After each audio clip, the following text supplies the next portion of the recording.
সৃষ্টির ভিতরে যত মাখলুক আছে সব মাখলুকগুলি আল্লাহর আদালতের সামনে দাঁড়ায় যাবে। গরু ছাগল দাঁড়াবে, হাঁস মুরগি ভেড়া বকরি দাঁড়াবে। প্রশ্ন রাখবেন ফরিদি হুজুর, হাঁস মুরগির কি বিচার হবে? হ্যাঁ, কুত্তা ছাগলের বিচার হবে, গরু ভেড়া বকরির বিচার হবে। বলে হুজুর সেটা কেমন হবে? হ্যাঁ বলে দিয়ে যায়। উত্তর পাড়ার কুত্তা দক্ষিণ পাড়ার কুত্তার বিরুদ্ধে মামলা দিল। রব্বে করিম, দুনিয়ার কোনো আদালত ছিল না, দুনিয়ার জেলখানা ছিল না, দুনিয়ার কোনো বিচার সালিশ ছিল না। আমি দক্ষিণ পাড়ায় গিয়েছিলাম খাবার তালাশ করার জন্য। এই কুকুর আমাকে দক্ষিণ পাড়ায় যাওয়ার পর আমাকে কামড়াইছিল। আল্লাহ, তুমি তো বিচারক, মালিক ইয়াউমিদ্দিন, তোমার দরবারে আজকে বিচার দিয়ে দিলাম রব্বুল আলামিন, আজকে আমার ফয়সালা তুমি করে দাও। আল্লাহ নবী বলতেছেন, আল্লাহ সেই দিন বলবে, কুকুর তোমার যেমনে কামড়াইছিল তুমি ওইভাবে কামড়াইয়া প্রতিশোধ নিয়ে নাও। সেই দিন কুত্তা বলবে, রব্বুল আলামিন, আমি উত্তর পাড়া গিয়েছিলাম, আব্দুল করিম আমাকে লাঠি দিয়ে মারছিল। আল্লাহ সেই দিন আমাকে অন্যায় ভাবে পিটাইছিল। আল্লাহ, আমি আজকে ফয়সালা চাই। দুনিয়ার কোন আদালত ছিল না। আল্লাহ বলবেন, তোমাকে যেমনে মারছিল তুমি আজকে সেইভাবে তাকে ব্যথা দিয়ে দাও। কিয়ামতের ময়দানে কুত্তা সেই দিন আব্দুল করিমকে কামড়াবে। গরুবা ডাক দেব, রব্বুল আলামিন, আমি তার পোষা প্রাণী, গরু গৃহপালিত পশু ছিলাম, আমার সে একদিন লাঠি দিয়ে পিটাইছিল। আল্লাহ ফয়সালা চাই। আল্লাহ বলবেন, গরুরে তোমরা যেমনে পিটাইছিল তুমি তোমার শিং দিয়া অমনি তারে পিটিয়ে দাও। একবার জোরে বলা যাবে কি আল্লাহু আকবার? বিচার আসেনি? আছে। একসাথে বলেন আসেনি? আছে। দুনিয়ার আদালত থেকে বিচার, দুনিয়ার আদালতে পয়সা করে দিয়ে অনেকে মামলা খালাস করে এটাকে জিতছি আমি। আইনের ফাঁক ফাঁক করে দিয়ে, উকিল মুক্তার দিয়ে, জজ ব্যারিস্টার দিয়ে, ঘুষ দিয়ে, টাকা দিয়ে, আমলা কামলা দিয়ে আপনি বের হয়ে আসতে পারবেন, দুনিয়ার আদালত থেকে নিষ্কৃতি পাবেন, কিন্তু আল্লাহর আদালত থেকে পালানোর কোনো রাস্তা নাই, কোনো রাস্তা নাই, কোনো রাস্তা নাই। ঠিক কিনা? আল্লাহ বললেন, দুনিয়ার 50,000 বছর এক জায়গা করলে যত বিরাট, হাসরের ময়দান একদিন হবে তত বিরাট। আহা, ওই যে মালা, গলার ভিতরে মাটি, গলার ভিতরে কি মাটি, ধরেন 1 হাত মাটি আপনি দখল করে নিয়ে গেছেন, 1 হাত মাটি আপনি বেশি দখল করে নিয়ে গেলেন, ওই 1 হাত মাটি দখল 1 হাত পর্যন্ত যত শতাংশ হবে সব শতাংশ জমিন, সপ্ত জমিন পর্যন্ত হাজার হাজার মন, কত মন? হাজার হাজার লক্ষ লক্ষ মন মাটি আপনার গলার মধ্যে ঝুলাইয়া কিয়ামতের ময়দানে আল্লাহ দিয়ে দিল। আপনি হাঁটতেছেন হাঁটতেছেন, গলার মধ্যে মাটি সরাইতে পারবেন না, দিয়ে দিল আল্লাহ। কত বছর পর্যন্ত এই মাটি নিয়ে আপনার দৌড়াইতে হবে? শুনিয়া যান, আল্লাহর নবী ডাক দিয়ে বললেন, এই সমস্ত বান্দাদেরকে আমার আল্লাহ মেহেশরের মাঠে একটা পাশে সাইড করে জায়গা করে দিবে। তারা ওই দিন শাস্তি ভোগ করতে থাকবে। কতদিন? আমার নবী বলেন, আমার উম্মতেরা সেই দিন সমস্ত মানব জাতির হিসাব আল্লাহ টানবে। আদম সবিল্লাহ থেকে কিয়ামত পর্যন্ত কোটি কোটি মানুষের হিসাব আল্লাহ টানবে, কোটি কোটি মানুষের হিসাব আল্লাহ টানবে, কোটি কোটি মানুষের হিসাব আল্লাহ টানবে। হিসাব হয়ে যাবে। বুঝতে পারতেছেন কতদিন সময় লাগবে? হিসাব টেনে নিল। জিনদেরকে আল্লাহ ডাকবে, একেবারে আবুল জিন তারান্নুস থেকে কিয়ামত পর্যন্ত কোটি কোটি জিনদের হিসাব আল্লাহ টানলেন। আল্লাহর দুনিয়াতে যত ফেরেশতা আছে, জিবরাইল, মিকাইল, ইসরাফিল, মালিক আর আজরাইল থেকে শুরু করে কিরামান কাতিবিন, মুনকার নাকির, রুম্মান ফেরেশতা থেকে শুরু করে যত ফেরেশতা পৃথিবীর মধ্যে আছে, আসমান জমিন, 7 আসমান জমিনের ভিতরে আছে, সব ফেরেশতারা আল্লাহর সামনে দাঁড়াবে। সবার হিসাব আল্লাহ টান দিবে। সবার হিসাব শেষ হবে। ফেরেশতাদের হিসাব হবে, মানব জাতির হিসাব হবে, জিন জাতির হিসাব হবে, পশু পাখির হিসাব হবে। সব হিসাব টান দেওয়ার পরে আমরা আল্লাহ এই হাসরের ময়দানের এক পাশে যারা অবৈধ সম্পদ অর্জন করেছিল, অন্যের জমি কেড়ে নিয়েছিল, আল্লাহ তাদেরকে তারপরে ডাক দেবে। ততদিনে হাজার হাজার কোটি কোটি বছর পার হয়ে যাবে। গলার ভিতরে মাটির মালা নিয়ে ঘুরতে থাকবে। হাজার হাজার কোটি কোটি বছর পার হবে। তারপরে হয় না সুপারিশ, হয় জান্নাত না হয় জাহান্নাম। তারপরে কিন্তু তার আগে হাজার হাজার বছর বাটাম চালান হয়ে গেছে। কথা কম না কেন? সাপটা তার শরীরের মধ্যে বাঁচাইয়া, এই সাপটা তার শরীরের মধ্যে বেঁচাইয়া তার মুখের মধ্যে কামড় মারবে, মুখ থেকে গোশত চামড়াগুলি ছিঁড়ে নিয়ে চলে আসবে, আবার গোশত হবে, আবার কামড় দেবে। আল্লাহর নবী বলেন এক থাবায় এক কামড়ে, আহা এই সাপের দংশনে, এই সাপের কামড়ে, একবার কামড়ে 40 বছর পর্যন্ত বিষের ক্রিয়া শরীরে চলতে থাকবে। নবীজি বলেন এই সাপ যদি পৃথিবীতে একবার শুধু নিঃশ্বাস ছেড়ে দিত, সারা পৃথিবীর বায়ুমণ্ডল বিষাক্ত হয়ে যাইত, কোনো গাছ বাঁচত না, মাছ বাঁচত না, প্রাণী বাঁচত না, সারা পৃথিবীর বায়ুমণ্ডল বিষাক্ত হয়ে যাইত, অক্সিজেন, হাইড্রোজেন, নাইট্রোজেন সব একবারে বিষাক্ত হয়ে গেল, পৃথিবীর কোন সৃষ্টির অস্তিত্ব পৃথিবীর মধ্যে আর খুঁজে পাওয়া যাইত না। যদি সাপ পৃথিবীতে সে একবারে নিঃশ্বাস ছেড়ে দিত, একবারে নিঃশ্বাস, শুধু একবারে নিঃশ্বাস, আল্লাহর নবী বলেন এই সাপটা তাকে কামড়াইতে থাকবে। কতদিন কামড়াবে? মানব জাতির হিসাব হবে, জিন জাতির হিসাব হবে, ফেরেশতাদের হিসাব হবে, तमाम মাখলুকের হিসাব শেষ করার পরে আমার আল্লাহ, আমার রব তাদেরকে ডাক দেবে, তারপরে আল্লাহ হিসাব নিকাশ তাদের নেবে। ততদিনে বাটাম চালান শেষ। আল্লাহর নবী বলেন আমার উম্মতেরা তোমরা শোনো, এই কবর দেশে তোমাকে যেতে হবে, একাকী কবর বড় কঠিন জায়গা, তোমার এই রাস্তা তোমাকে অতিক্রম করতে হবে। একটা মধ্যবর্তী সময় হাসর পর্যন্ত কবরে থাকা লাগবে। বন্ধুরে, সনাতন ধর্মের যারা আছে তারা বলে আবার আসিব ফিরে, ধানসিঁড়ি তীরে নবান্নে বাংলায়, হয়তো শালিকের বেশে আবার আসিব ফিরে, ধানসিঁড়ির তীরে নবান্নে বাংলায় হয়তো শালিকের বেশে। সনাতনীরা বলে আবার পৃথিবীতে আমি ফিরে আসবো শালিকের বেশে, কুকুরের বেশে, কাউয়ার বেশে, অথবা পশু পাখির বেশ ধরে পৃথিবীতে আবার আসবো। কিন্তু আমার রব বললেন আল্লাহু নাফসান ইযা জাআ আজালুহা, বান্দা একবার হায়াত শেষ হয়ে গেলে পৃথিবীতে থাকার আর কোনো সুযোগ নাই, আবার একবার কবরে চলে গেলে পৃথিবীতে আসার আর কোনো সুযোগ নাই। কবরে একবার চলে গেলে দুনিয়াতে আসার আর কোনো সুযোগ নাই। কবরে যেতেই হবে, দুইটা জিনিস নিতে হবে, এক নম্বরে ঈমান, দুই নম্বরে আমল। এক নম্বর ঈমান, দুই নম্বর আমল। ঈমান আমল, ঈমান আমল।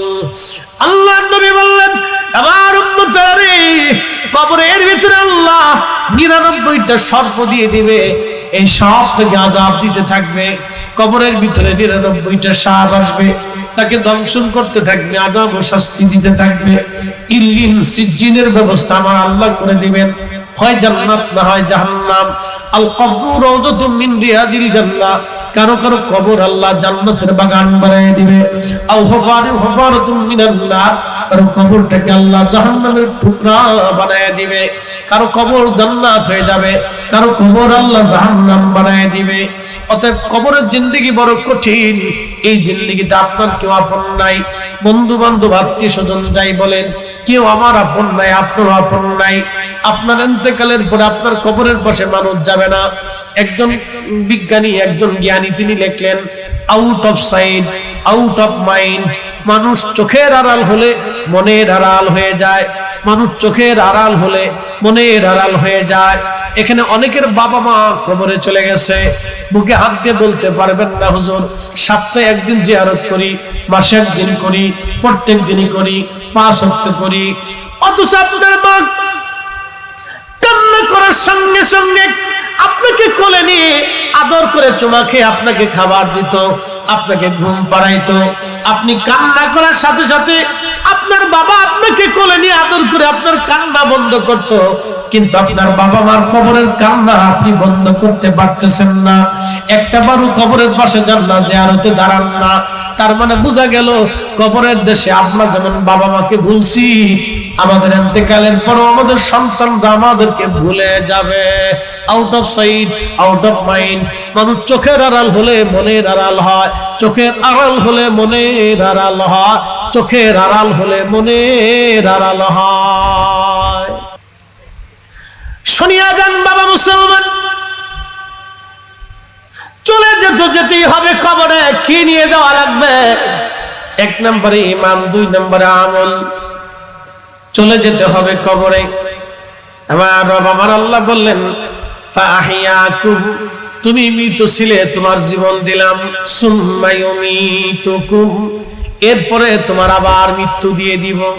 সুম্মা ইউহয়িকুম, এরপরে আবার তোমার জিন্দা বানাবো। ও মুসলমান, মনোযোগ দেন। কবরে নামানোর আগে আল্লাহর বান্দার যখন মৃত্যুর সময় ঘনিয়ে আসে, আহা, বন্ধু বান্ধব আপনজন কতজন তার পাশে থাকে। বাংলাদেশের বড় বড় গ্রুপ ইন্ডাস্ট্রির মালিক মারা গেল, হাজার হাজার কোটি কোটি টাকার মালিক মরে গেল, আইসিইউর ভিতরে মরে গেল। বন্ধু বান্ধব কেউ নাই, আত্মীয় স্বজন কেউ নাই, স্ত্রী নাই, সন্তান নাই, একা হয়ে গেল। মৃত্যু এসে গেল, আজরাইল তাকে নিয়ে চলে গেল একা, আসলো একা, চলে যাবে একা। শূন্য হাতে এসেছে, শূন্য হাতে চলে গেল।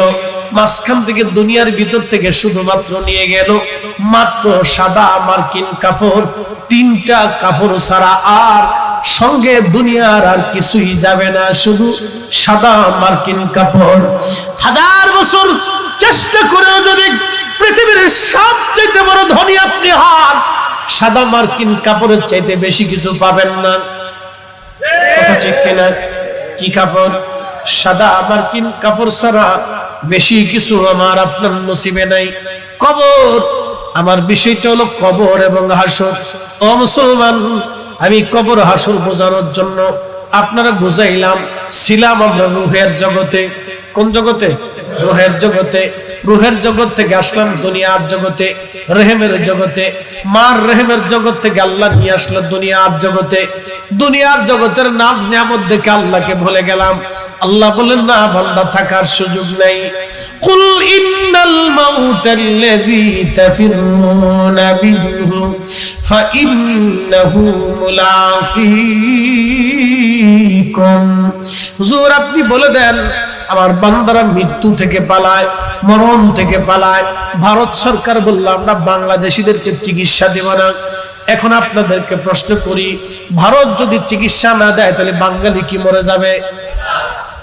আচ্ছা, ভারত সরকার যদি আমাদেরকে চিকিৎসা দেয় তাহলে বাঙালি কি 1000 বছর বেঁচে থাকবে? এখন বাংলাদেশ সরকার চিন্তা করলো ভারত তো চিকিৎসা দিবে না, তাহলে আমরা চাইনা চলে যাই। এই জন্য চাইনাতে লাইন গেট করা হলো। চীনের বড় বড় ডাক্তার আমাদেরকে চিকিৎসা দিবে। এখন আপনাদেরকে প্রশ্ন করি, জবাব দিবেন। চীন যদি আমাদেরকে চিকিৎসা দেয়, বড় বড় চীনা ডাক্তাররা যদি আমাদেরকে চিকিৎসা দেয়, তাহলে বাংলাদেশিরা কি লক্ষ লক্ষ বছর বেঁচে থাকবে? তাহলে চিকিৎসা দিলেও যা, না দিলেও তা। সুদে মাঝখান থেকে পাড়াপাড়ি, শুধু মাঝখান থেকে পাড়াপাড়ি। চীনি ডাক্তার চিকিৎসা দিলেও যা, না দিলেও তা। ভারতের বড় বড় ডাক্তার চিকিৎসা দিলেও যা, না দিলেও তা। আমেরিকার ডাক্তার চিকিৎসা দিলেও যা, না দিলেও তা। বড় বড় হার্ট বিশেষজ্ঞ ডাক্তাররা হার্টের রোগে মারা যায়, বড় বড় ডাক্তাররা বিভিন্ন রোগে মারা যায়। আল্লাহ কোরআনে ডাক দিলেন, কুল, হুজুর আপনি বলে দেন, আপনি মৃত্যু থেকে তারা পালায়। ও নবী আমার বলে দেন, মরণ থেকে যতই পালানোর চেষ্টা করুন, মৃত্যু থেকে তারা পালাইতে পারবে না। এ মরণ তার সাথে মোলাকাত করবে, মোলাকাত করবে, মোলাকাত করবে। কথা বলেন ঠিক কিনা? প্রিয় উপস্থিতি হাজিরিন, খুব মনোযোগের সাথে কথাগুলি শুনবেন। আমার রব আমার আল্লাহ বলেন, কুনতুম আমওয়াতা, তুমি নির্জীব ছিলে, নিষ্প্রাণ ছিলে। আমি রব্বুল আলামিন তোমাকে প্রাণ দিলাম, তোমাকে জীবন দিলাম। ওয়া বাদাআ খালকাল ইনসানি মিন তিন, আমি মানুষের সৃষ্টির সূচনা করেছি মাটি থেকে। সুম্মা জাআলা নাসলাহু মিন সুলালাতিন মিন মাইন মাহিন।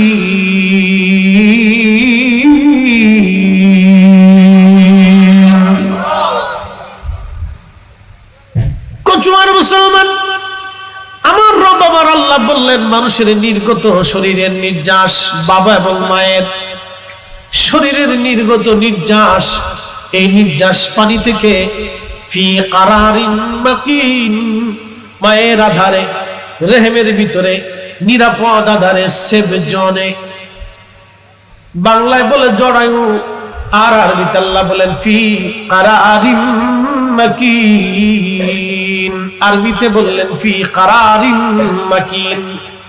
বাংলায় বলে জরায়ু, বাংলায় বলে জরায়ু, আরবিতে আল্লাহ বললেন ফি কারারিম মাকিন। নিরাপদ আধারে, সেফ জোনে। মায়ের নিরাপদ আধারে আমার আল্লাহ আমার বডিটাকে বানানোর জন্য বাবা এবং মায়ের নির্গত নির্যাস পানিটাকে আমার আল্লাহ একত্রিত করলেন। 40 দিন পর্যন্ত এই পানিটাকে আল্লাহ রিফাইন করতে লাগলেন। 40 দিন রিফাইন করার পরে এই পানিটা রক্তপিণ্ড ধারণ করলো। আমার রব আমার আল্লাহ কোরআনে বললেন খলাকাল ইনসানা মিন আলাক। আমি মানব জাতি সৃষ্টি করেছি জমাট বাঁধা রক্তপিণ্ড থেকে। এই রক্তপিণ্ডটাকে আমার রব আমার আল্লাহ আরো 40 দিন পর্যন্ত রিফাইন করতে লাগলেন। রক্তপিণ্ডটা গোশত পিণ্ডে আকার আকৃতি ধারণ করলো। গোশত হয়ে যাওয়ার পরে আমার রব আমার আল্লাহ এই গোশত খণ্ডটাকে আরো 40 দিন রিফাইন করলেন। গোশত খণ্ডটা 40 দিন রিফাইন করার পরে কিছু আঙ্গুল হলো, কিছু হাত হলো, কিছু চোখ হলো, কিছু নাক হলো, কিছু পেট হলো, দেহ অঙ্গ প্রত্যঙ্গ একটা স্ট্রাকচার তৈরি হলো। এই 120 দিনের মাথায়, 4 মাসের মাথায় আমার আল্লাহ রূহের জগৎ থেকে আমার অরিজিনাল ইঞ্জিন খানা রূহের জগৎ থেকে এনে আমার আল্লাহ আমার মায়ের রেহেমে, মায়ের পেটের ভিতরে আমার আল্লাহ আমার রব আমার বডির ভিতরে রূহখানা জিব্রাইলকে দিয়ে ফুঁকিয়ে দিলেন। জিব্রাইলকে দিয়ে ফুঁকিয়ে দেওয়ার পরে নবীজি বললেন, আল্লাহ ডাক দে বলে, জিব্রাইল আমার বান্দার জন্য 4টা জিনিস তুমি লিখিয়া দাও। 1 নাম্বার, আমার বান্দা কতদিন পর্যন্ত পৃথিবীতে বেঁচে থাকবে তুমি লিখে দাও। আল্লাহর সীমানার বাহিরে 1 সেকেন্ড যাওয়ার কোনো সুযোগ আমাদের নাই। কথা বলেন ঠিক না বেঠিক? বুঝে কবরে যেতে, বুঝে কবরে যেতে, বুঝে কবরে যেতে। একদিন মাটির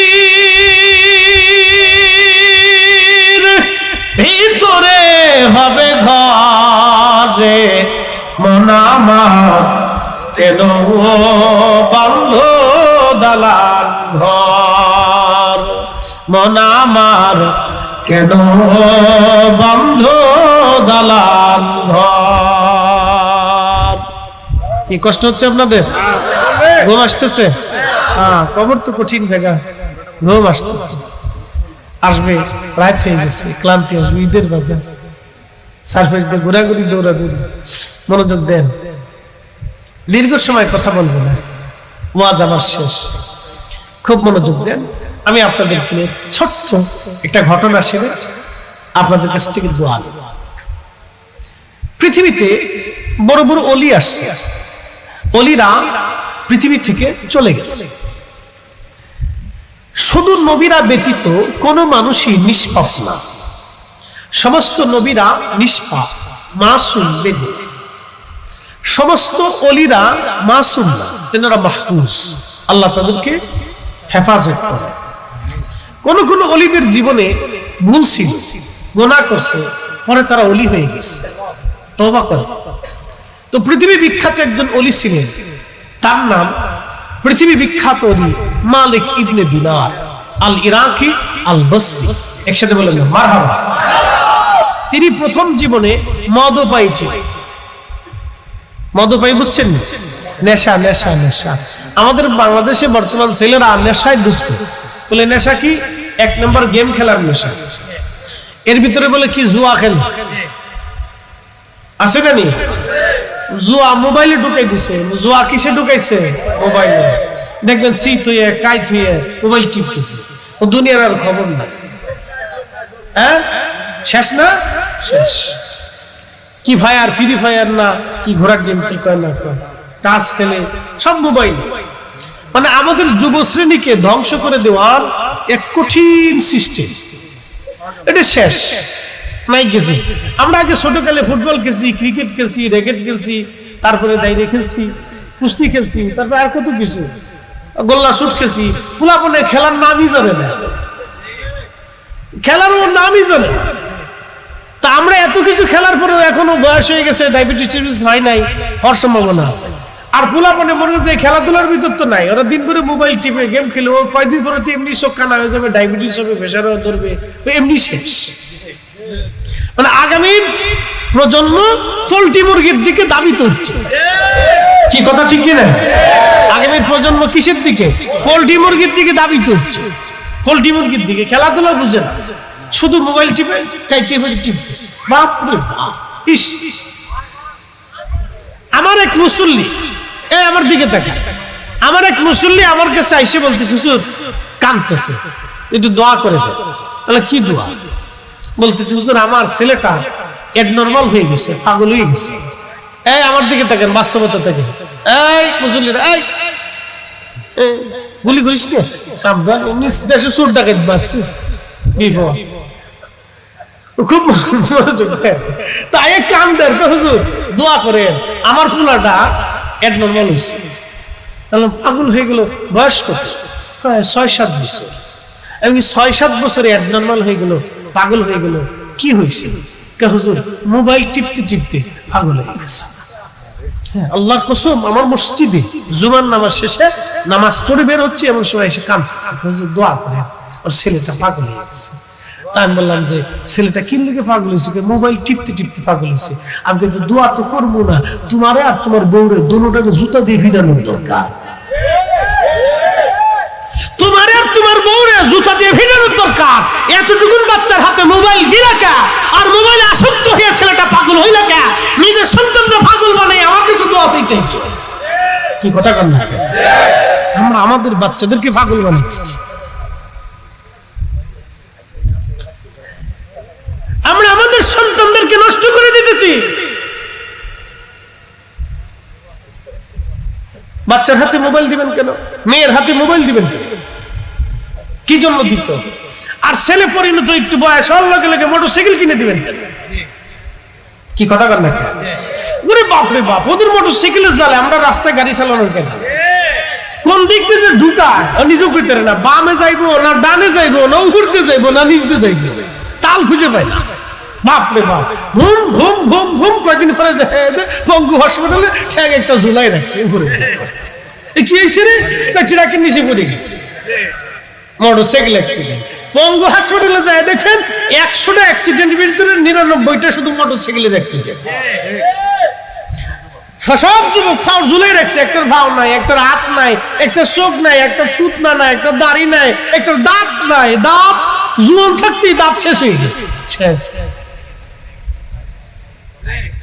কি নিচে তো লাইট, দাম কত তোর লাইটে?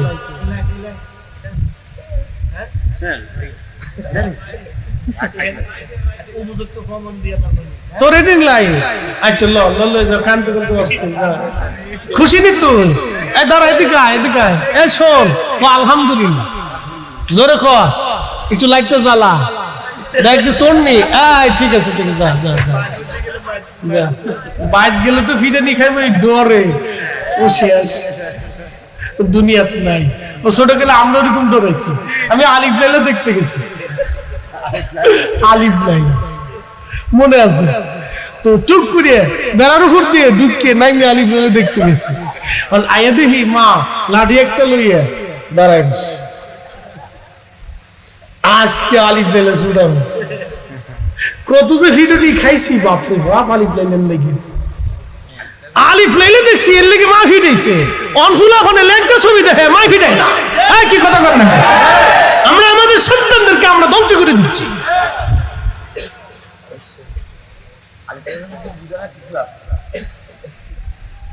আহা, কি ওয়াজ করবো, কেমনে বোঝাবো জানি না। আল্লাহ আমাদের ওয়াজ বোঝার তৌফিক দিক বলে না। আমরা আমাদের বাচ্চাদেরকে মোবাইল দেব, ফুলাফানে তোরা না করতেছ, কালকে যাই তো মোবাইল ধরবি, মুসল্লি করা কিনলে বেরিয়েছ, বুঝছি। ইচ্ছা ঠিক আছে, অসুবিধা নাই। একসাথে বলেন আল্লাহু আকবার, নারে তাকবীর, নারে রিসালাত, আহলে সুন্নাত ওয়াল জামাত, নারে তাকবীর। জবান খুলে আল্লাহুম্মা সাল্লি আলা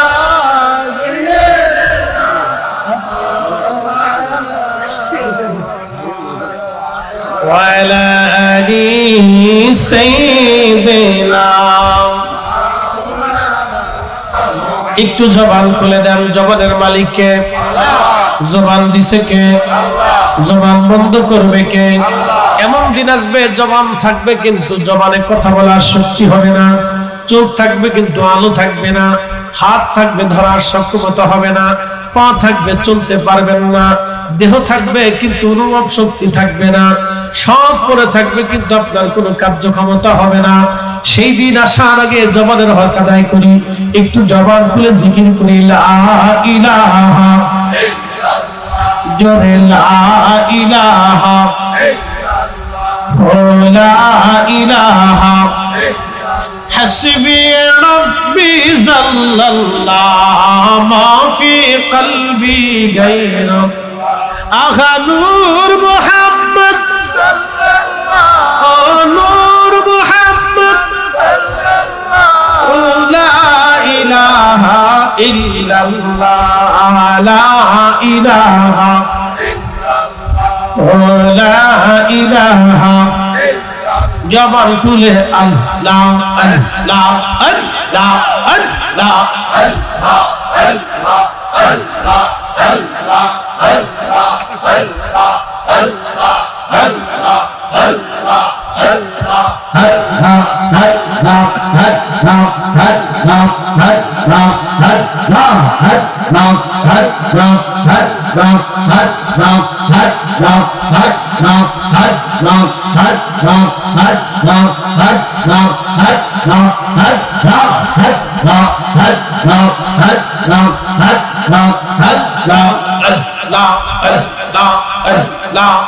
আল্লাহ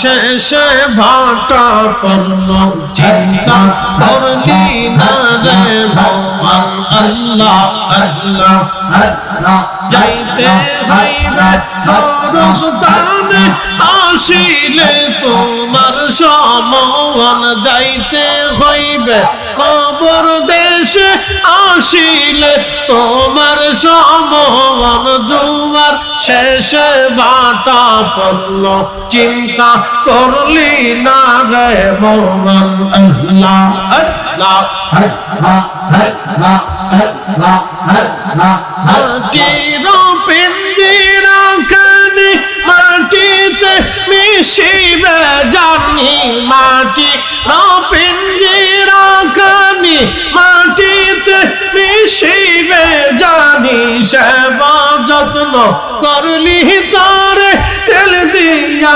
আশায়াবান জুয়ার শেষে কাটা পড়ল চিন্তা করলি না রে ভগবান আল্লাহ আল্লাহ আল্লাহ আল্লাহ আল্লাহ আল্লাহ আল্লাহ আল্লাহ আল্লাহ আল্লাহ আল্লাহ আল্লাহ আল্লাহ আল্লাহ আল্লাহ আল্লাহ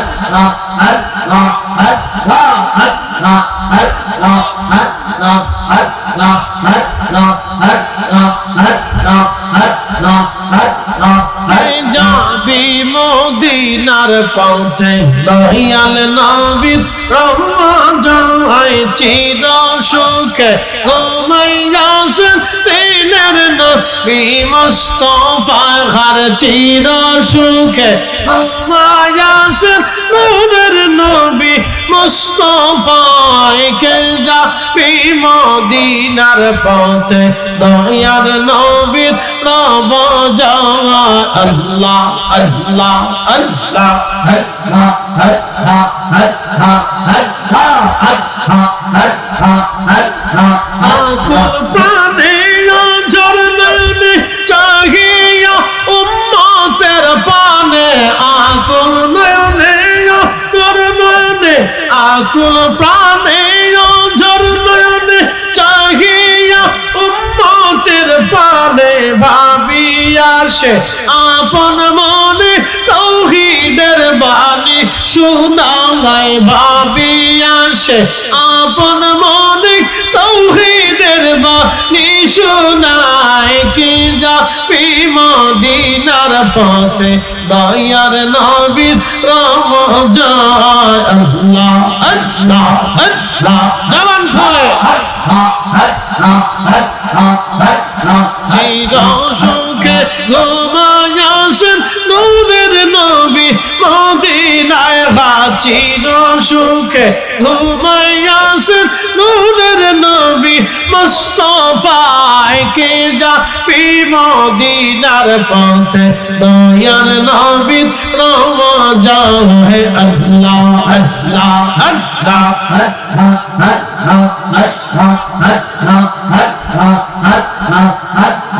এই জগৎ হারাইবা বলে ঘরে ঘরে প্রেম বিলাইলা এই জগৎ হারাইবা বলে ঘরে ঘরে প্রেম বিলাইলে সে নামে যা মন মজিলে পলকে সে উড়ে যাগায় সেই নামে যা মন মজিলে পলকে সে মদিনায় যায় কে যাবি মদিনার পথে দয়াল নবীর রমজান আল্লাহ আল্লাহ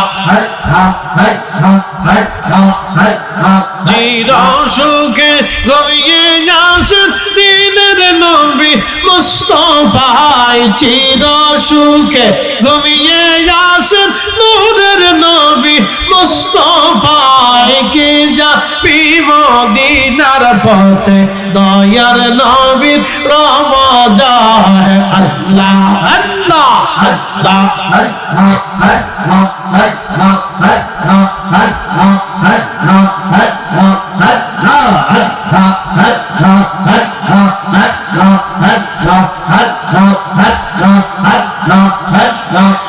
খাইতে তার নামের জ্যোতি সদাই কয় ইয়া উম্মতি দেখাইতে তার নামের জ্যোতি সদাই বলবে ইয়া উম্মতি চোখের জলে উম্মতি উম্মতি বলে চোখের জলে মুখ ভাষায় নবী উম্মতি উম্মতি বলিয়া চোখের জলে মুখ ভাষায় কে যাবি মদিনার পথে দয়ার নবীর রমজান আল্লাহ আল্লাহ আল্লাহ আল্লাহ আল্লাহ চির সুখে ঘুমিয়ে আসেন নূরের নবী মদিনায় চির সুখে ঘুমিয়ে আসেন নূরের নবী মুস্তাফায় কে যাবি মদিনার পথে দয়ার নবীর রমজান আল্লাহ আল্লাহ আল্লাহ আল্লাহ আল্লাহ আল্লাহ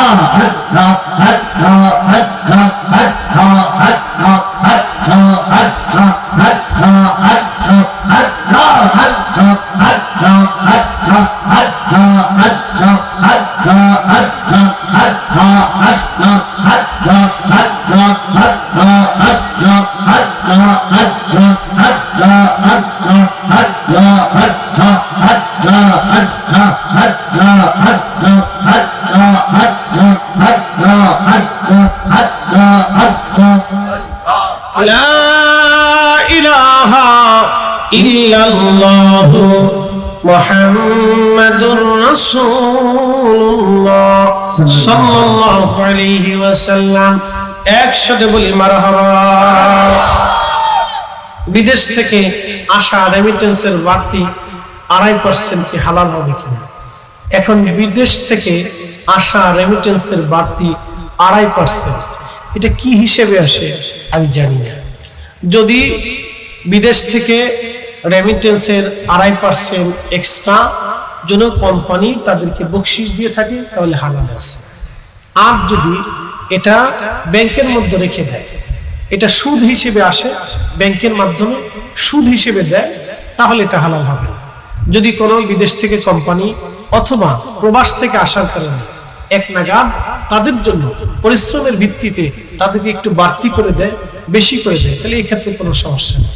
কিন্তু যদি এটা ব্যাংকিং পদ্ধতিতে রেখে যদি চিন্তা করে যে ব্যাংকের মাধ্যমে রেখে সুদ বাড়াবো, তাহলে এটা হালাল হবে। সুদের ভিত্তিতে আসলে এটা ওরকম কিছু হয় না, সুতরাং এটা জায়েজ, সাথে সাথে দিয়ে দেন না? আচ্ছা, এটা জায়েজ, সাথে সাথে সাথে দিয়ে দেন, এটা বোনাস হিসেবে, তাহলে এটা হালাল আছে, অসুবিধা নেই। হুজুর এই যে হাদিয়া দিলাম আর এই যে বকশিশ, এটা যেরকম হালাল, রেমিটেন্সের ওনাদের জন্য এটা হালাল, কোনো অসুবিধা নেই, নিবেন খাবেন। আচ্ছা, নামাজের সূরা ফাতিহার আমিন উচ্চ স্বরে বলার বিধান কি? আচ্ছা, নামাজের সূরা ফাতিহার আমিন উচ্চ স্বরে বলার কোনো প্রয়োজন নেই, আপনি আস্তে আস্তে বলেন।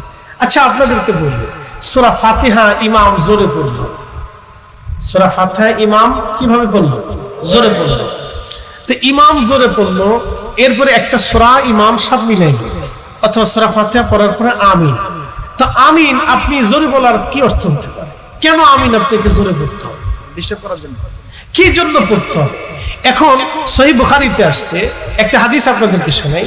সহিহ বুখারীতে আল্লাহ রাসূল বলছেন, যখন ইমাম সূরা ফাতিহা শেষ করার পরে আমিন বলে, ওই আমিন ফেরেশতাদের আমিনের সাথে যদি মিলে যায় তাহলে মুসল্লিদের গুনাহ আল্লাহ মাফ করে দেয়। একটু জোরে বলে। এখন ফেরেশতারা আমিন কি জোরে পড়ে না আস্তে পড়ে? ফেরেশতাদের আমিন কি শোনা যায়? তাহলে ফেরেশতাদের আমিন যদি শোনা না যায়, তাহলে আমার আমিন আরেকজনের শুনতে শোনার দরকারটা কি? এত কিছু হইলো, সুবহানাল্লাহ বলে, সুবহান রাব্বিল আযীম বলে, সুবহান রাব্বিল আলা বললেন, তাতে জোরে বললেন না, আমিন তো জোরে বলার দরকারটা কি? ফিতনা লাগানো কি প্রয়োজন আছে আমিন জোরে পড়তে হবে? কারণটা কি? ইমামের কেরাত তো আমি শুনছি, তা আমিন তো আর জোরে পড়ার কোনো প্রয়োজন নাই, আমিন আসতে পড়ে। আল্লাহ রাসূল যেইভাবে পড়ছেন সেইভাবে পড়ে। ওনারা হাদিস দিবে, ঠিক আছে, ওনাদের হাদিসে আমিন জোরে বলার বিধান আছে, কিন্তু আমাদের হাদিসে আমিন আসতে পড়ার বিধান আছে। আল্লাহ রাসূল আমিন পড়ছেন কিন্তু আসতে পড়েছেন। আল্লামা ইমাম তাহাবী শারহে মাআনিল আসারের ভিতরে এই বিষয়ের উপরে বিশদ আলোচনা করে দলিল আদিল্লা দিয়ে 1450 বছর পর্যন্ত এটা সমাধান হয়ে আসছে। অতএব আমিন জোরে পড়িয়া মসজিদের ভিতরে ভেজাল বাড়ানোর দরকার নাই। কি কথা বললেন? আমিন জোরে পড়ে মসজিদের ভিতরে ফেসাদ বাঁধানোর প্রয়োজন নেই। এরাই আবার ফতোয়া দেয়, দেখেন এদের কাছে জিজ্ঞেস করবেন যে হুজুর জোরে জোরে জিকির করা কি যাবে? রাফা সাউদ দিয়ে তারা ফতোয়া দিবে না, জোরে জোরে জিকির করা বেদাত। তো তারে জিজ্ঞেস করবেন যে বেটা জোরে জিকির করা যদি বেদাত হয়, বলে কেন? বলে আল্লাহ জোরে বললেও শুনে, আস্তে বললেও শুনে। তা আল্লাহ যদি জোরে বললেও শুনে, আস্তে বললেও শুনে, এই যদি তোমার ফতোয়া হয়, বলে আস্তে জিকির করাই ভালো, মনে মনে জিকির করা ভালো, এবং অল্প আওয়াজ দিয়ে, ছোট আওয়াজ দিয়ে, নিম্ন আওয়াজ দিয়ে জিকির করা ভালো, যদি এটাই হয়, তাহলে আমিন জোরে বলার ব্যাপারে তোমরা সিলেসিলি করো কেন? কথা ঠিক আছে না? তোমরা আমিন জোরে বলার বলে সিল্লি করে কেন? তাহলে আমিন আসতে বললেও আল্লাহ শুনে। কি কথা কর না কেন? অতএব আমরা আমিন আসতেই বলবো। কথা ঠিক আছে কিনা? নামাজে যাতে অন্য কারো ডিস্টার্ব না।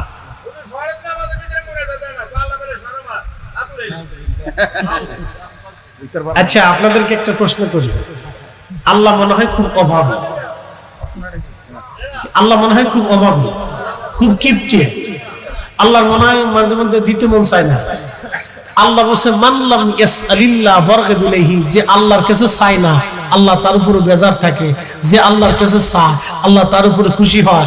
অতএব যারা দোয়া মানে না, এ সব শয়তানের দালাল। কিসের দালাল? শয়তান কার কাছে চায় না? আল্লাহর কাছে যায় না। জোরে বলে, আমরা কার কাছে চাবো? জোরে বলেন, কার কাছে? আমরা চাবো আল্লাহর কাছে। অতএব আল্লাহর কাছে দোয়া করবে, নামাজের পরে করব, জানাজার পরে করব, এরপরে আপনার মাহফিলের পরে করব, মিলাদের পরে করব, মানুষের দাওয়াত করে করব, কোরআন খতম দিয়ে করব, রমজানে করব, কালেমা খতম দিয়ে দোয়া করব। কথা কার না? ঠিক কি না? নারে তাকবীর, নারে রিসালাত। এখানে আরেকটা প্রশ্ন আছে, নামাজের নিয়ত না পড়ে নামাজ হবে কি?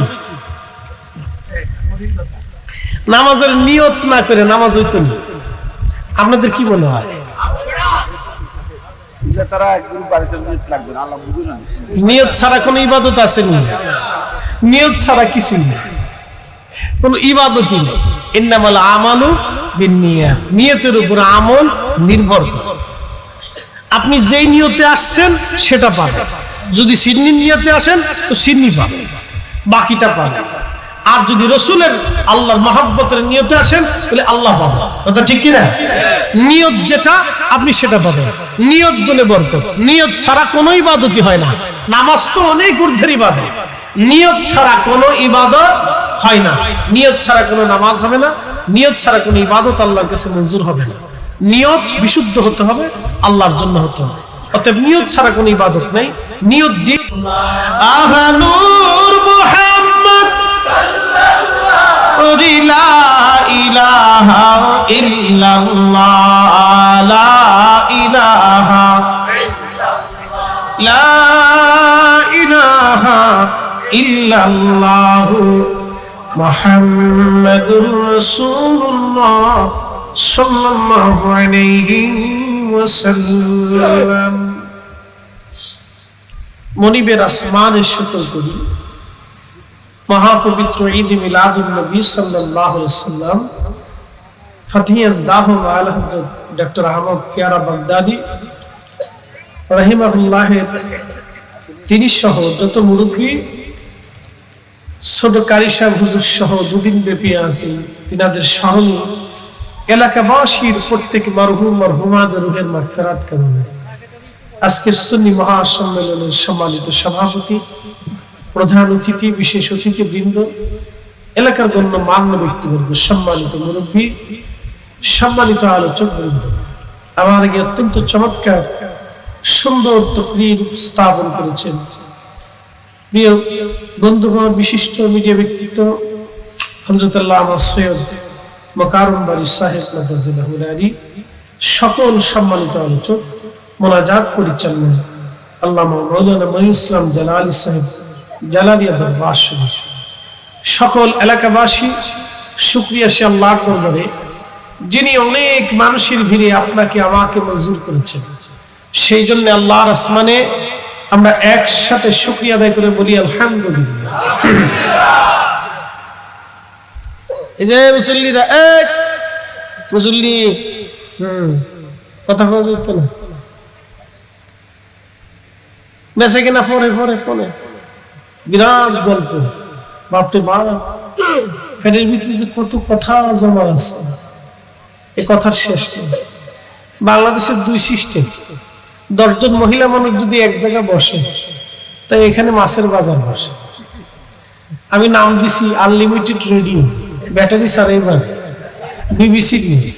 পৃথিবীর এমন কোন সংবাদ নাই যে এই জায়গা না আছে, ঠিক আছে কিনা? আর বাচ্চারা যদি এক জায়গায় বসে তাহলে বুঝবেন যে কত গল্প যে পেটের ভিতরে আছে, খালি বেরোইতে থাকে। এরা গল্প করতে না পারলে মনে হয় যে বোম বাস্টিং হয়ে গেল। তো যাই হোক, বসতে কিছু কথা শুনতে হবে। আমার সাবজেক্টটা একটা সেনসিটিভ সাবজেক্ট, বিষয়টা আখিরাত নিয়ে। আমাদের প্রত্যেকটা মানুষকে আল্লাহর কাছে ফিরে যেতে হবে, কথা ঠিক কিনা? কার কাছে? অ্যাটেনশন, আমি ঢাকা থেকে আসছি, আবার ঢাকা ফিরে চলে যাব। মাঝখানে মধ্যবর্তী একটু সময়ে আপনাদের এখানে আপনারা দাওয়াত করে সামান্য সময়ের জন্য আমি আসছি। আমি আবার নিরে আমার বাসস্থানে আবার ফিরে যাব। পাখি বাসা থেকে বের হয়ে খাবার জোগাড় করার জন্য বের হয়ে আবার বাসায় তার নিরে ফিরে আসে। তো মাঝখানে পাখি সাময়িক সময়ের জন্য সে খাবার জোগাড়ের জন্য বের হয়, তাহলে সে মাঝখানে যে সময়টা এটা অস্থায়ী। আমি যেখানে আসছি এটা অস্থায়ী, যে আমার বাড়িতে আবার ফিরে চলে যাব। তো ইন্না ইলাইহি রাজিউন, আমরা আল্লাহর কাছে ছিলাম, আবার আল্লাহর কাছে ফিরে যাব। একসাথে বলেন, কার কাছে ছিলাম? কার কাছে ফিরে যাব? কার কাছে? কোনো সন্দেহ নাই, থাকার কোনো সুযোগ নাই। আমার বিষয়টা হচ্ছে কবর। আমরা যে চলে যাব, আমাদের পরবর্তী আরেকটা জীবন আছে। মানুষ বলে মৃত্যু মানে শেষ, মৃত্যু মানে শেষ না। মৃত্যু হচ্ছে প্রস্থান, এক স্থান থেকে আর এক স্থানে চলে যাওয়া। খুব মনোযোগ দিন, মৃত্যু মানে শেষ না। মৃত্যুর অর্থ হচ্ছে আর একটা জীবনের শুরু। মৃত্যু মানে শেষ না, কবরের একটা জীবন। মনোযোগ দেন, আপনি যে পৃথিবী দেখেন, সামিয়ানার উপরে কিছু দেখা যায়? দেখা যায় না। চক্ষু বন্ধ করলে কিছু দেখা যায়, এটা জড় জগৎ। এই এক জগতে আপনি বাস করেন। এই জগতে আসার আগে আপনি আর একটা জগতে ছিলেন, সেটা নাম হচ্ছে রেহেমের জগৎ। এখানে 6 মাস, সর্বনিম্ন সীমা 6 মাস, সর্বোচ্চ সীমা 10 মাস 10 দিন। 6 মাস ব্যতীত কোন বাচ্চা পরিপূর্ণ আকার আকৃতি মায়ের পেটের ভিতরে হয় না। মনোযোগ দিন। 4 মাসের সময় আমাদের রূহ নামক ইঞ্জিনটা আল্লাহ রূহের জগৎ থেকে মায়ের রেহেমের ভিতরে আমাদের বডির ভিতরে আল্লাহ দিয়ে দিচ্ছে। একসাথে বলেন আল্লাহু আকবার। কয় মাসে? 4 মাসে। এটা আমাদের জানার দরকার। কয় মাসে? 4 মাসে। আরেকটু বুঝাইতেছি। কাইফা তাকফুরুনা বিল্লাহি ওয়া কুনতুম আমওয়াতা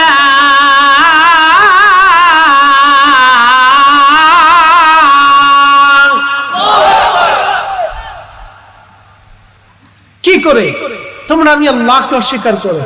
অকুনতুম আমওয়াতা, অথচ তুমি নির্জীব ছিলে, নিষ্প্রাণ ছিলে, অস্তিত্বহীন ছিলে, তোমার কিচ্ছু ছিল না। এখানে যার 50 বছর বয়স, 51 বছর আগে পৃথিবীতে আপনার কোনো অস্তিত্ব ছিল শেষ। কিন্তু বিরাট অহংকার। চিনস নি মানে চিনস নি? বিরাট অহংকার। যার বয়স 60 বছর, 61 বছর আগে পৃথিবীতে আপনার কিচ্ছু ছিল না। কি কথা বলেন? আবার 100 বছর পরে আমাদের কিছু থাকবে না। একদিন মাটির ভিতরে হবে ঘরে মন আমার, কেন বন্ধ দালান ঘর। মাইক একবার বেরো।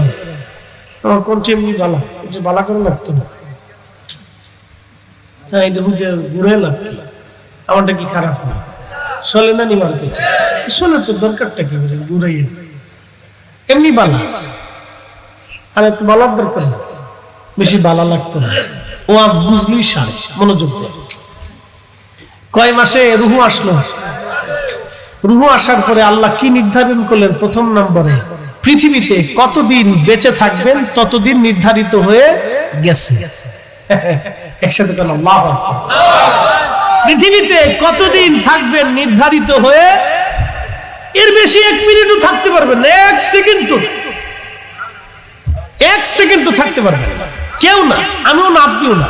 রাজা, বাদশা, আমি, রোমরা, জ্ঞানী, গুণী, সায়েন্টিস্ট, বিজ্ঞানী, পারমাণবিক বিজ্ঞানী, চিকিৎসা বিজ্ঞানী, যা বলেন কেউ থাকতে পারবে না 1 সেকেন্ডও না। 1 সেকেন্ডও পারবে না। প্রশ্ন হলে যেহেতু থাকতে পারবে না তো নিব কি? কবরে যাওয়ার সময় কিছু দই, কিছু শিরা, কিছু মুড়ি নেওয়ার সুযোগ আছে না? টাকা পয়সা, জমি জমা, বাড়ি গাড়ি। তার মানে যারা সুদ খাইলো, সুদের মনে কিছু টাকা নেওয়ার সুযোগ আছে। তাহলে খাইলো কেন? বুকা। যারা বলেন কি? না না, আরো জোরে বলেন। বলো বলো। বরিশালে একটু লিসে গেলে কেউ অগা, আর একটু উপরে আসলে কেউ মগা, আমাদের আরেকটু উপরে আসলে কেউ বলদা। সিলেটে কয় সিদে। সিলেটে কি কয়? সিদে, বলদা, অগা, মগা। গ্রুপ কিন্তু একটাই। রক্তের গ্রুপ কয়টা? একটাই। অগা, মগা, বলদা, সিদে। যাই কয় গ্রুপ একটা। মনোযোগ দেন। তো 2 ভাই শ্বশুর বাড়ি গেছে। তো বড় ভাই চিন্তা করলো আমি একাই যাবো, তো আমার ছোট ভাই লয়েছে। তো 2 ভাই একসাথে গেছে বেড়াইতে। মাইমা চিন্তা করলেন জামাইরা আদর করি আর না করি, ফুত্রারে যদি ভালো মতো না খাওয়ায় তো ফুত্রা তো বাদ যে আমার মেয়েরে কষ্ট দিবে, দুর্নাম হবে। তার মানুষ ভালো ভালো খাওয়াইতো। তো সেই জন্য বেশি বেশি ভালো ভালো জিনিস, বেশি বেশি শাক সবজি, আম, দুধ, কলা, কাঁঠাল বেশি বেশি খাওয়া। তো বিদায় দেওয়ার সময় বললো, বাবাজি তোমার তাই সব বিদেশ থাকতে আমরা গরিব মানুষ কিছু আনতে টানতে পারিনি, দিতে পারলাম না, তো এক শিশি আতর দিলাম, তুমি নিয়ে যাও। তো পুত্র এমন মগার মগা, জীবনে আতর কোনোদিন দেখে নাই। তাতে চিন্তা করলো, মা দারুণ জিনিস দিচ্ছে। তো আতরের মুখটা খুইলে আতরের মধ্যে ঢাইলে সাইডটা খাওয়া শুরু করছে। আর মাই চিন্তা করে, ফুত্রানি মগার ঘরের মগা, বলদার ঘরের বলদা, এটা কত বড় বলদা, আতর দিলাম গায়ে লাগানোর লেগে, এটা সাইডটা ফুটে খায়। আচ্ছা জামাই এসো। তো জামাই বাজান এদিকে আসেন তো। আসছে, জিজ্ঞেস করে আম্মা ডাকেন কেন? বাবা তোমার ছোট ভাই কি মগা সগা বলদা টলদা নাকি? বলে আম্মা কি হয়েছে? তোমার শ্বশুর আব্বা বিদেশ থাকতো, কিছু আনতে পারে নাই, গরিব মানুষ বাবা, কিছু আতর আনছিল, তোমার ছোট ভাই এক শিশি আতর দিলাম, মুটকাটাতে খুললে হাতের মধ্যে ঢাইলে সাইটে সুইটে খাইলো, এটা কেমন মগার মগা? জামাই কহ আম্মা চিন্তা করে, কত বড় মগা, কত বড় বলদা, আমার শ্বশুর বাড়ি ওরে আদর করে লইছি, আমার শ্বশুর বিদেশ থেকে কষ্ট করে আতর আনছে, ওরে দিলেন, ও সাইটে সুইটে খাইলো, আমি তোর বড় ভাই, আমার দিলেও না, একটু জিগলেও না। জামাই শাশুড়ি চিন্তা করে, জামাই দিয়ে আন্তর্জাতিক খ্যাতি সম্পন্ন মগার করে মগা।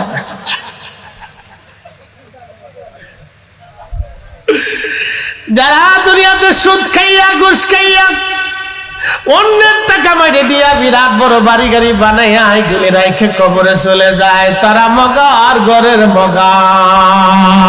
এই কথা কন না কেন, যারা বলে এদের চাইতে বলদা পৃথিবীতে আর কেউ হতে পারে, খেতেও পারবে না, কিন্তু সারা জীবন পিটুনি কিন্তু পালানোর কোন রাস্তা নাই, শেষ। কবরে নিয়ে চলে যায়, লম্বা 12 বেলা, মৃত্যুতে চলে আসছি, কবরে চলে যাওয়া লাগবে না কি? আচ্ছা এখন প্রশ্ন করি, জবাব দিবে। বাংলাদেশের সবচেয়ে বড় ধনী যে, ধরেন যমুনা, এরপরে বেক্সিমকো, বসুন্ধরা, এই আরো বিভিন্ন প্রাণ কি কি আছে, স্কয়ার মিস্কয়ার, অনেক বড় বড় কোম্পানি আছে, তাদের মালিক কেউ 50,000 কোটি, কেউ 80,000 কোটি, কেউ 1 লক্ষ কোটি, কেউ 36,000 কোটি, কারো 30,000 কোটি, কারো 90,000 কোটি, এরকম টাকা রেখে কবরে চলে গেল। আমার দিকে তাকান, ধরেন বসুন্ধরার মরহুম মালিক কবরে চলে গেছে, আল্লাহ তাকে মাফ করুক, দোয়া করুন। এই মরহুম মালিক যে কবরে চলে গেল, ওনার কবরের মাটি কি স্বর্ণ দিয়া, ইয়াকুত, জমরদ, মণিমুক্তা দিয়ে বানানো? ওনার কবর কি 350 হাত? কয় হাত? জোরে বলেন। আপনাদের কচুয়ার এই এলাকার একজন নিঃস্ব গরিব মানুষ মারা গেল, যার 1 শতাংশ জমিও দুনিয়াতে বরাদ্দ নাই, সেই লোকটার কবর কি 2.5 হাত? কয় হাত? জোরে বলেন, আরো জোরে বলেন। তার কবরও 3.5 হাত। হাজার হাজার কোটি টাকার মালিক যে, তার কবরও 3.5 হাত। মাঝখান থেকে যত যুদ্ধ করি সব বৃথা। 1 ইঞ্চি জমি ভাইরে ছাড়ে না, কি কথা ঠিক কিনা? 1 ইঞ্চি জমি, 1 ইঞ্চি জমি ভাইরে ছাড়ে না, কিন্তু কবর কয় হাত? জোরে বলে। কোনো বেশিও হবে না, কমও হবে। আমার কি আপনারা মনে 1 ইঞ্চি বেশি দিবে, যে হুজুর সারা বছর ওয়াজ করতে 1 ইঞ্চি বেশি দিয়ে দিই। আপনাদের ইমাম সাহেব মনে হয় 1.5 হাত বেশি দিবে, যে হুজুর আমরা ভালো করে বোঝাই তো, দোয়া খের করতে তো হুজুরের 1.5 হাত আমরা বাড়াই দিই। সুযোগ আছে 3.5 হাত। তো মাঝখান থেকে আমরা 1 ইঞ্চি মাটির জন্য যুদ্ধ করি, জীবনটাই বৃথা। আমি বহুদিন পরে দেশে গেছি, তো যাই দেখলাম জমির পশ্চিম পাড়ার জমিনের এক কোণার থেকে আইল ঠেলতে দেখতে কোণার দিকে নিয়ে চলে আসছে। জিজ্ঞেস করলাম, কাকা ছোটকাল থেকে তো আইল লাইল সোজা দেখছি, তো হঠাৎ করে বাঁকা হয়ে গেল কেন? তো বলতেছে আমি এই লাইল এই জমি পাই। তাই বললাম মাশাআল্লাহ, ছোটকাল থেকে সোজা দেখছি, আজকে বাঁকা হয়ে গেল। আপনি যদি পাইয়া যান তো আপনি আমার বাঁচাই দিলেন, আর যদি না পান কাকা, তাহলে কিয়ামতের ময়দানে আপনার সাথে দেখা হবে। পরের তারিখ যায় দিয়ে সোজা হয়ে গেছে, পরের তারিখ যায় দিয়ে সোজা হয়ে গেছে। তার মানে বুঝলাম যে আল্লাহর বান্দা আল্লাহর ভয় পেয়েছে। খারাপ না কিন্তু, কি কথা ঠিক আছে না? আমি ঝগড়া করি, আমি শালীন জোর করতে না, কাকা কিয়ামতের ময়দানে আপনার সাথে আমার দেখা হবে, বাস শেষ। এবার যদ্দূর পারেন আপনি ঠেলেন। আমাদের দেশের কিছু মানুষ লাইল রে ঠেলতি ঠেলতি কাঁচা চিনেননি, কাঁচা লেংটি লেংটি লুঙ্গির এমনি ফিসুন দিয়ে মুসরাইয়া সুন্দর করিয়া কুদাল একটা লইয়া লাইল রে কুবাইতে কুবাইতে লাইলের জান শেষ, লাইলে জিগে কুবাও কে লেগা ও তোর সোজা করতেছি। কুবাইতে কুবাইতে কুবাইতে লাইল নাই,